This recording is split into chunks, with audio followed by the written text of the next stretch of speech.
เจ้าหน้าที่ค้นพบระเบิดขนาดใหญ่น้ำหนัก500 ปอนด์ในขณะที่กำลังก่อสร้างครัวที่แขวงสารวัน Time to share D+ ผลิตภัณฑ์ปกป้องตับจากเครื่องดื่มแอลกอฮอล์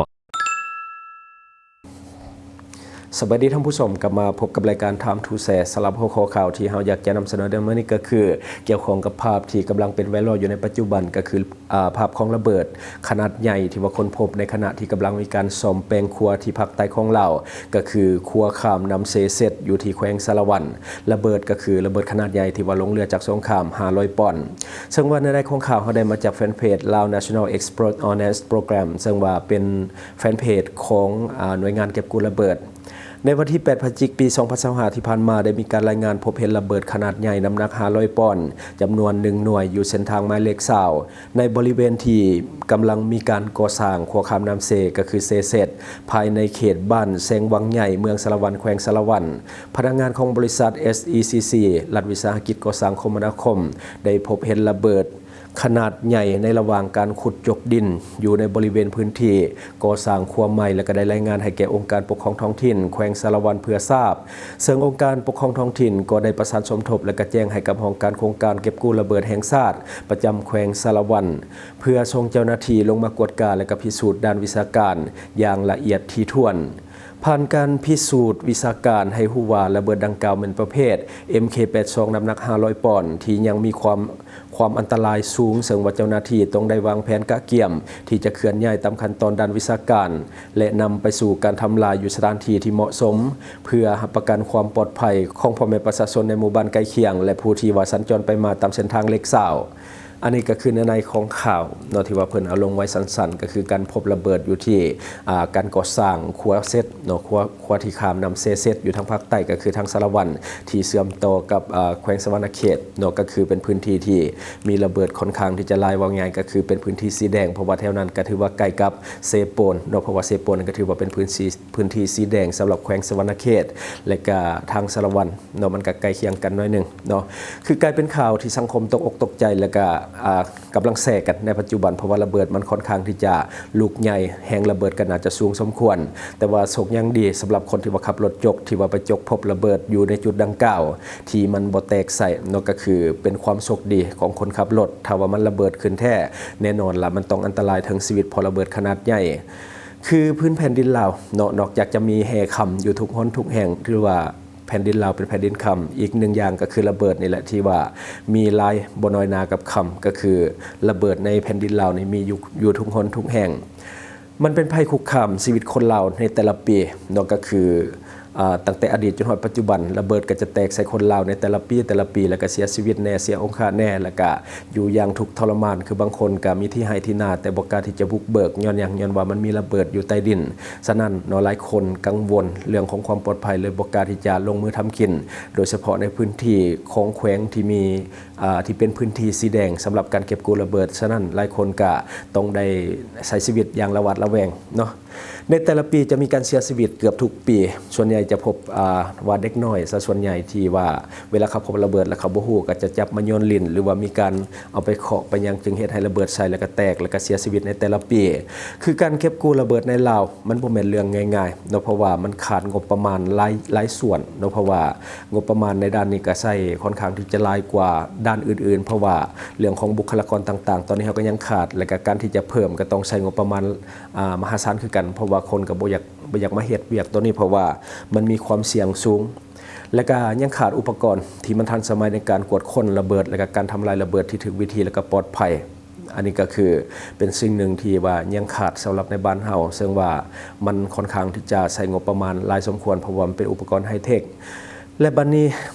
จบไปเนาะสำหรับข่าวระเบิดเนาะเพราะว่าเนื้อในข่าวเพิ่นมีแต่น้อยเดียวเนาะแต่ว่าคันมีความคืบหน้าหรือว่ามีการทำลายเฮาจะเอาภาพมาให้ท่านผู้ชมได้เบิ่งนํกัน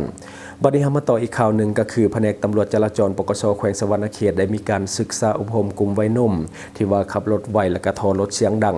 ในท้ายเดือนที่ผ่านมาแผนกตำรวจจราจรกองบัญชาการปกส.แขวงสวรรณเขตได้นำเอากลุ่มแก๊งวัยรุ่นจำนวนหนึ่งที่ว่าขับรถไวและก็ใส่ท่อเสียงดังอยู่ในเส้นทางเทศบาลนครไกรสอนพรหมวิหารแขวงสวรรณเขต นำมาศึกษาอบรมกล่าวเตือนโดยการเป็นประธานของท่านพันโทไพวันแก้ววรวงศ์หัวหน้าแผนกตำรวจจราจรปกส.แขวงสวรรณเขตมีบรรดาคณะแผนกตำรวจจราจรและก็กลุ่มวัยหนุ่มพร้อมด้วยผู้ปกครองเขาร่วมพันโทไพวันแก้ววรวงศ์ได้ให้ฮู้ว่าในระยะวันที่27สิงหาคม25กันยายนปี2025ที่ผ่านมาแผนกตำรวจจราจรกองบัญชาการปกส.แขวงสวรรณเขตได้สมทบกับกองพันป้องกันเคลื่อนที่และก็กองตำรวจจราจรปกส.นครไกรสอนพรหมวิหารได้ลงเคลื่อนไหวติดตามกฎกาต้านปรากฏการณ์ย่อท่อในสังคมโดยเฉพาะผู้ใช้รถใช้ถนนเส้นขับขี่รถจักรแบบแข่งกันตามเขตตัวเมืองดัดแปลงสภาพเทคนิคของรถและก็มีการ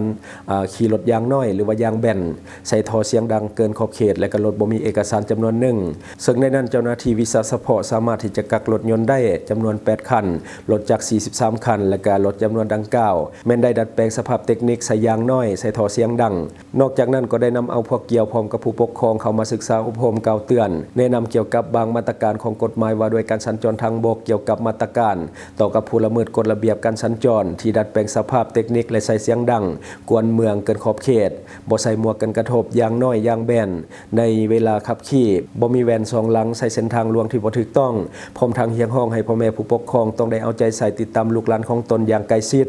บ่ให้เขาเจ้าไปดึกมาดื่นและก็บ่ให้เขาเจ้าขับขี่รถไว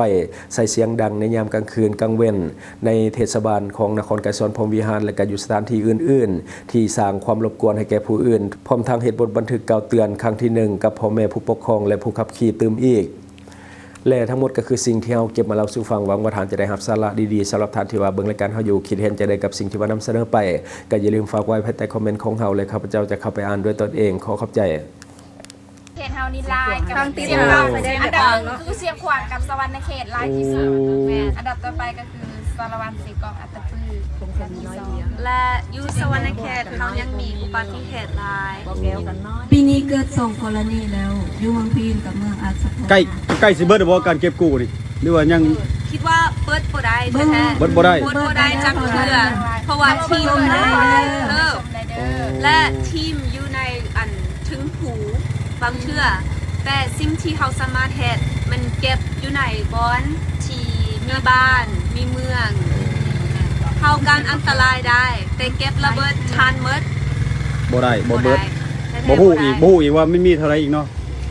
อืม กำลังซีฮูอยู่แต่ทีมละลายแล้วอยู่บอนที่เขาโบ how you say โบเฮ็ดสวนโบมีบ้านแล้วแต่เขาสิเสียเงินเก็บกู้ระเบิดอยู่แถวนั้นเป็นอย่างเขาสิเสียเงินเก็บอยู่นั้นเนาะเพราะว่า เขา บ่ เก็บ มี ค คน น แถ อ ว ยู่ ซุ่มซนแม่นสุดมาจากบุรี บริษัทเพชรสุขมิไซเจริญทรัพย์จำกัดผู้เดียวบริการก่อสร้างครบวงจรหับสำรวจพื้นที่ก่อสร้างและให้คำปรึกษาโครงการหับออกแบบโครงการต่างๆทั้งแบบ 2D และ 3D การบริการคิดไล่และการประเมินโครงการก่อสร้างหับเป็นที่ปรึกษาโครงการก่อสร้างต่างๆสำหรับท่านใดที่สนใจอยากใช้บริการกับบริษัทเพชรสุขมิไซเจริญทรัพย์จำกัดผู้เดียวสามารถติดต่อที่เบอร์ 02055662255 หรือ 02077776451 หรือท่านจะเข้าไปเบิ่งผลงานที่ผ่านมาของบริษัทพวกเฮาได้ที่แฟนเพจบริษัท PSMC จำกัดอยู่เมืองลาวใช้แต่เงินกีบลาวและส่งเสริมผลิตภัณฑ์ภายในเพื่อลดพรการนำเข้าสินค้าและแก้ปัญหาเงินตา Subscribe for more video.